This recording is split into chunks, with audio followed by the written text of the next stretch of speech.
E se eu te dissesse que o Tony Stark nunca existiu? Que por mais de uma década você acompanhou a história de um homem que nunca foi quem a gente pensava? E se tudo que você acredita saber sobre o Homem de Ferro, a genialidade, o sacrifício, a humanidade, fosse na verdade uma camuflagem, uma máscara no rosto do Doutor Destino? Sim, o nosso Tony Stark, o Tony Stark do Robert Downey Jr., pode não ser um herói de verdade. Ele pode ser a maior mentira que o MCU já contou. E em breve, ele pode se voltar contra nós. Essa teoria vai mudar completamente a forma como você enxerga toda a saga do infinito. Então, bora lá.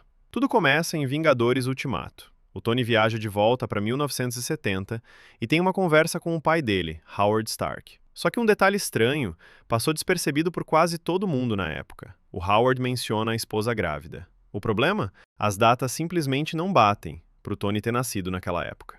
O próprio Tony parece perceber isso. Ele hesita, ele calcula. Tem alguma coisa errada ali. E essa é a primeira semente da dúvida. Agora, vamos voltar para Homem de Ferro 2. Lembra daquela cena em que o Tony está mexendo nos pertences antigos do pai? Ele assiste a um vídeo do Howard, apresentando a visão dele para a cidade do futuro, a Stark Expo. No vídeo, o Howard olha direto para a câmera, como se estivesse falando diretamente com o filho, e diz o seguinte: "O que é e sempre será a minha maior criação é você." Ele usa a palavra criação, não filho, não garoto, criação. E isso nos obriga a fazer uma pergunta chocante. E se o Tony Stark nunca foi o filho biológico do Howard e da Maria Stark? E se ele foi um órfão, acolhido e reprogramado para fazer a ameaça do Doutor Destino desaparecer do multiverso? Então, aqui vai a pergunta definitiva. O nosso Tony Stark realmente existiu? Ou a gente passou mais de 20 filmes assistindo a um Doutor Destino recondicionado? O nascimento de um herói, a evolução dele e o sacrifício final foram, na verdade, o plano perfeito para prender e apagar o verdadeiro destino do tabuleiro. Se isso for verdade, não é só uma reviravolta, é uma bomba narrativa, uma reescrita completa da história do MCU. E quem seria o grande arquiteto de um plano desses? Só existe um candidato, aquele que permanece.